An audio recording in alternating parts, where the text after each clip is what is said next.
두 번째 섹션 시작하겠습니다. 4월 21일 화요일입니다.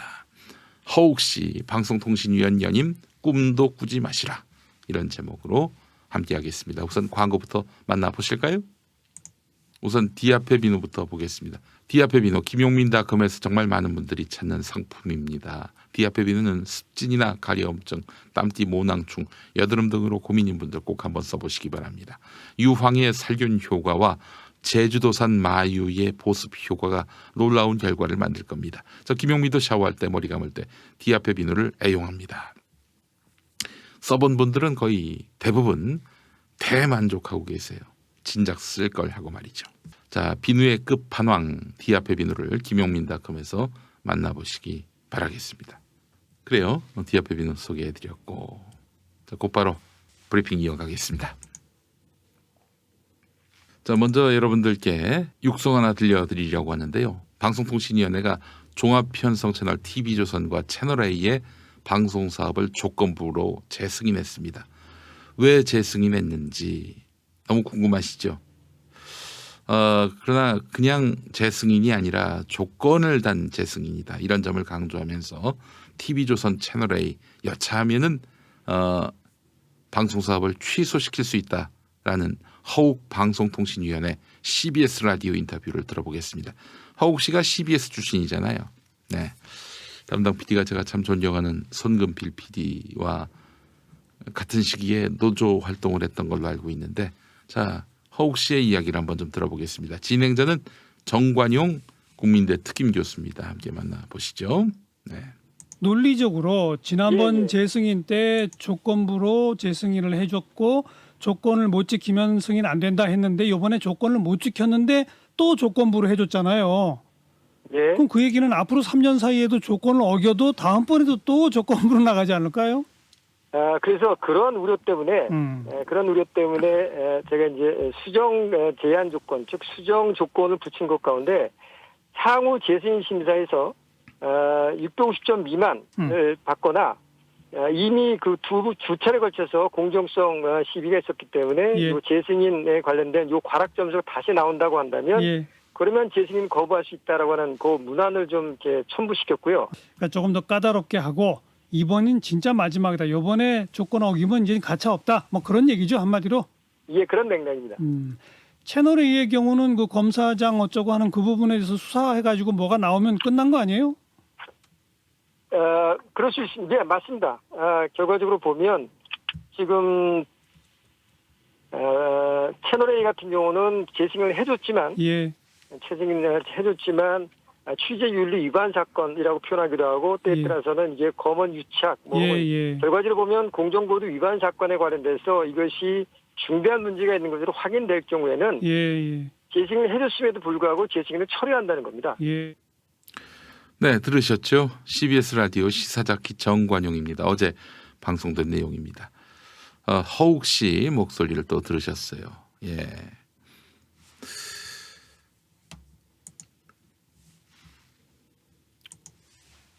아시겠지만요, 여러분, 방송사는요, 방송사라고 하는 것은 뭐 유튜브, 팟캐스트 방송을 말하는 게 아닙니다.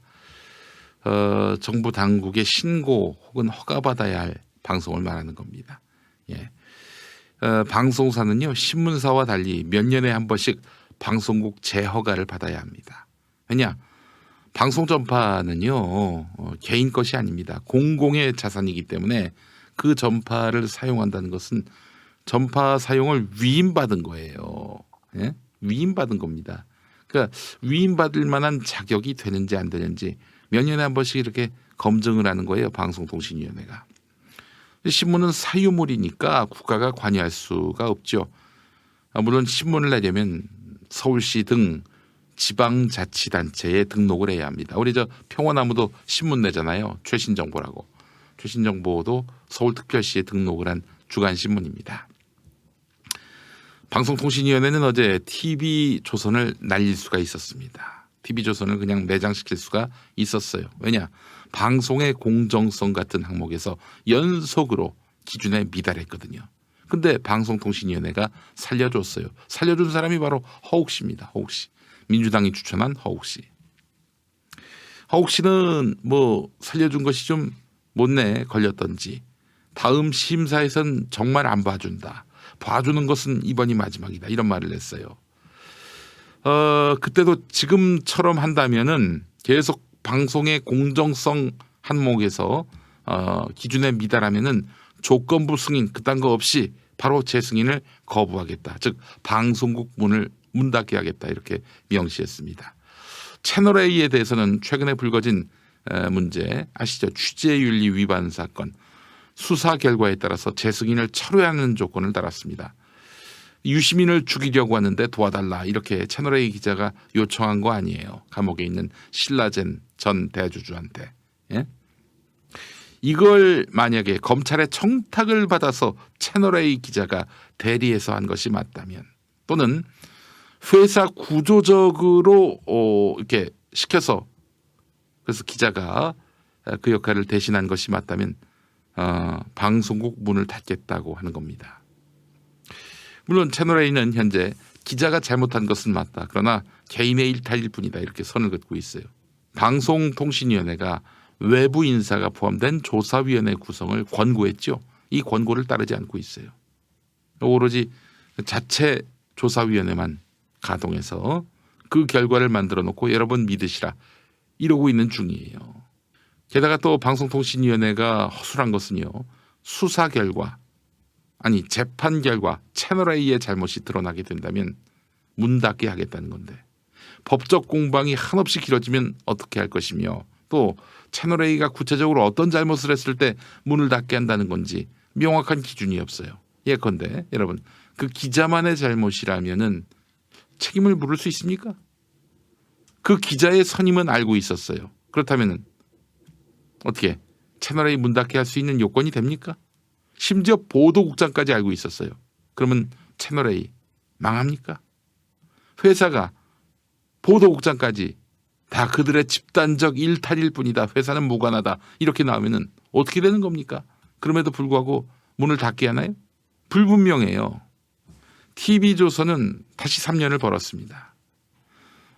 공정성 부분에서 계속 점수가 미달되고 있는데 이 문제가 반복되면 바로 취소한다고 돼 있는데 근데 TV조선은요 그동안 여러 번 재승인을 받았는데 그 조건들을 지키지 않았어요. 방송의 공적 책임 등 중점 심사 항목에서 연속으로 기준에 미달했지요. 오보, 막말, 편파 방송으로 방송통신심의위원회의 중징계를 받으면 행정소송을 제기해서 재승인 검증을 우회하는 그런 편법을 쓰기도 했어요. 그래서 그 결론이 날 때까지는 그 중징계를 그 분쟁 상태로 만들어 버린다는 거죠. 그러니까 한정없이 여하간 공정성 항목에서 점수가 미달되면은 그 미달되는 게 어디서 미달되는 겁니까? 방송통신위원회가 징계를 때리면 공정성 항목에서 미달되는 거 아니에요. 그래서 방송통신위원회의 결정에 대해서 끊임없이 소송을 걸어가지고 그 판단을 최대한 유보시키는 거예요. 그렇게 해서 미루고 또 미뤄서 재승인을 그동안 쭉 해왔던 것이죠. TV조선이 다른 데로 기술을 씁니다. 이렇게 재승인을 받기 위해서, 재허가를 받기 위해서. TV조선은 아마 어제 결과를 보고 그럼 그렇지 어디 세상이 변할 수 있겠어 하면서 비웃었을 겁니다. 게다가 다음 심사는 다음 정권 때 일입니다. 향후 상황을 봐가며 TV조선을 날릴 수 있다 이런 발표를 한 허욱 씨. 이 사람 다음 정권은 고사하고 7월이면 퇴임합니다. 혹시 허욱 씨 연임 약속을 어디로부터인가 받고 TV조선을 살려준 것 맞습니까? 그렇게 보이는데 당신 그 방송통신위원 한 번 더 시켜줄 테니까 TV조선 살려줘. 연임 보장해 줄게. 어디로부터 이런 약속 받은 거 맞아요? 아니어도 상관없습니다. 당신은 더 이상 방송통신위원을 할 수가 없습니다. 시민이 용납하겠습니까? 이거 엄청난 짓을 한 거예요. 그냥 한번 욕먹고 넘어갈 일이 아니에요. 속으로 그래 욕 한번 대차게 한번 먹고 연임 가자 이랬다면 곤란합니다. 시민이 용납하지 않을 겁니다. 네, 끊임없이 저희가 쟁점화할 것이고 허욱 씨 이름을 거론할 것입니다. 7월 얼마 안 남았어요. TV조선 제어가라는 것이 얼마나 큰 과오인지를 스스로 느끼게 해드릴 것입니다. 당장 신미희 민주언론운동연합 사무처장, 이분이 예전에 미디어오늘 기자했었고 하여튼 좋은 기사 많이 쓰신 분인데, 이분 말씀은요, 방송통신위원회가 중대한 사유가 수사 결과인지 기소 여부인지 법원 판결인지조차 설명을 하지 않았다. 그러니까 채널A가 이 취재윤리 위반이 수사 결과 확인된다면 이랬는데, 아니 수사 결과가 그렇게 나온다고 그게 유죄입니까? 아니잖아요. 그건 검찰의 일방적인 주장일 뿐이지.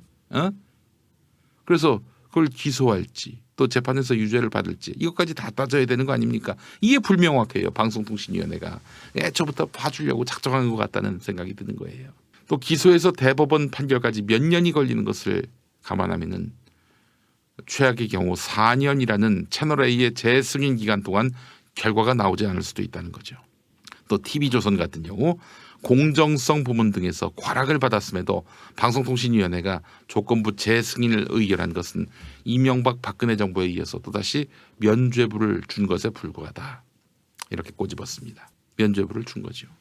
그래서 241개 언론 시민단체로 구성된 방송독립 시민행동은 정파 저널리즘에 면죄부를 주었다라고 비판했습니다. 여기서 제가 한마디 더 합니다. 다른 얘기인 것 같지만 같은 얘기예요. KBS 시청자위원 꽤 무게 있는 자리입니다. 민주당의 어떤 의원이 있는데요. 언론계 출신입니다. 이번에 또 국회의원이 됐어요. 근데 이 민주당의 어떤 의원의 지인들, 측근들이 KBS 시청자위원으로 들어가서 놀라운 게 야당 목소리를 대변하고 있다는 겁니다. 그러니까 적폐들을 보낸 거지 한마디로. 뭐 하는 사람들입니까? 민주당 의원들, 그 제법 선수가 있으신 분들, 방송계에 계셨던 분들 이제 그만하세요. 자기 사람 씹는 거 이제 그만하세요. 그 패당이 엄청납니다.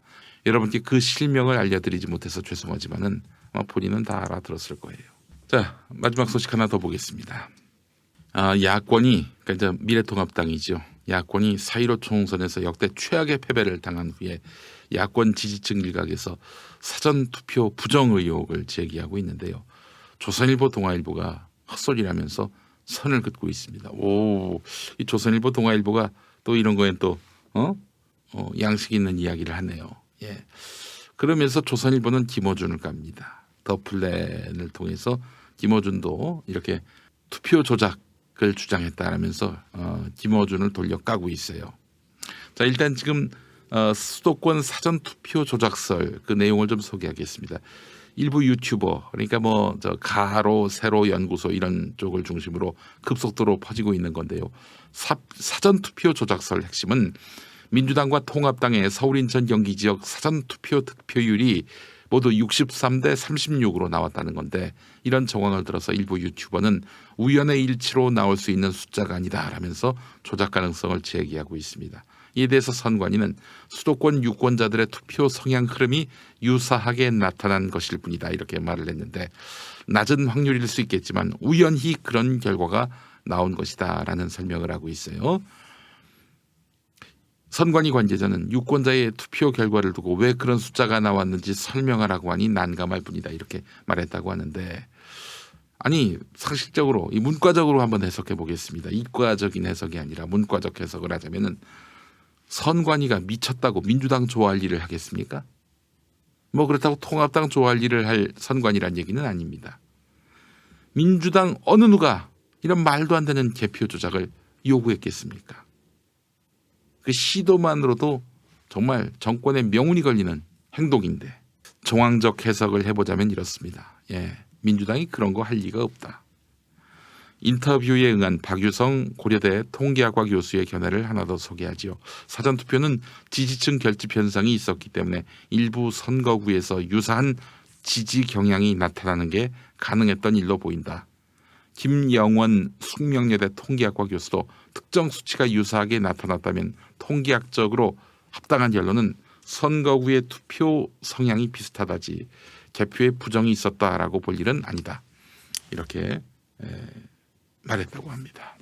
자, 그러면은 지난 박근혜 대통령 당선 과정에서의 그 부정선거는 사실이 아니다. 세상에 부정선거가 하나뿐입니까? 전 개표 조작이 있었는지는 알 수 없습니다. 그러나 의심은 합니다. 의심은 해요. 그러나 저는 확증하진 않아요. 근거가 이렇게 분명치 않으니까. 다만 의심합니다. 의심하는 게 죄입니까? 아니잖아요. 근데 이 사람들은 아주 확신에 가득 차 있더라고. 어떻게 63대 36으로 나오냐고. 나올 수도 있지. 통계학적으로 그 가능성이 제로에 수렴되진 않아요. 가능성이 낮을 뿐이지. 국정원을 동원했고요. 군 기무사를 동원했고요. 국가기관을 동원해서 국민의 여론을 바꾸려고 했고요.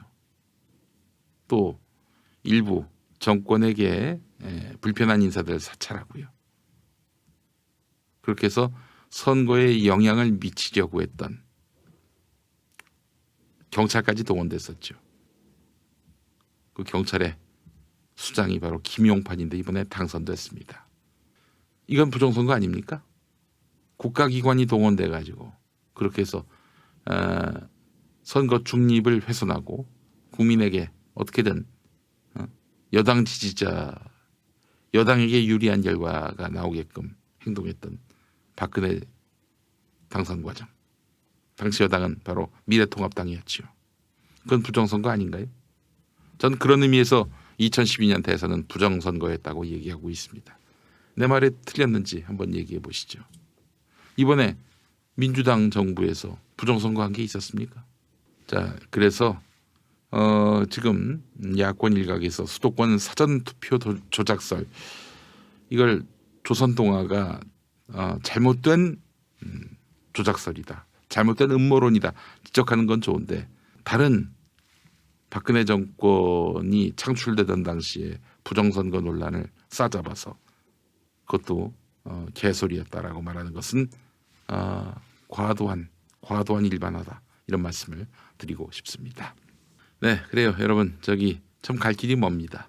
갈 길이 먼 세상이라는 점을 알아두시고요. 아까 그 KBS 시청자위원 관련해서 발언을 했는데 어느 특정인을 전 얘기하지 않았습니다. 예. 특정인에 대해서 얘기를 하지 않았는데 특정인으로 간주하신다면 그건 여러분 책임이에요. 저는 그런 얘기를 한 적이 없어요. 예. 아시겠죠? 예. 오늘 용칼 마치겠습니다. 여러분 좋은 하루 되시고요. 오늘 저녁 9시에 피아지방법원에서 다시 뵙도록 하겠습니다. 피아지방법원에서 조국 정경심 공판 이야기, 채널A 사건 이야기, 그리고 국회 선진화법 위반으로 9명의 통합당 의원들 운명이 어떻게 될지, 또 빤스 전광훈 보석에 대해서 이야기를 나눠보도록 하겠습니다. 밤 9시 피아지방법원 많은 사랑 바라겠습니다. 좋은 하루 보내십시오. 감사합니다.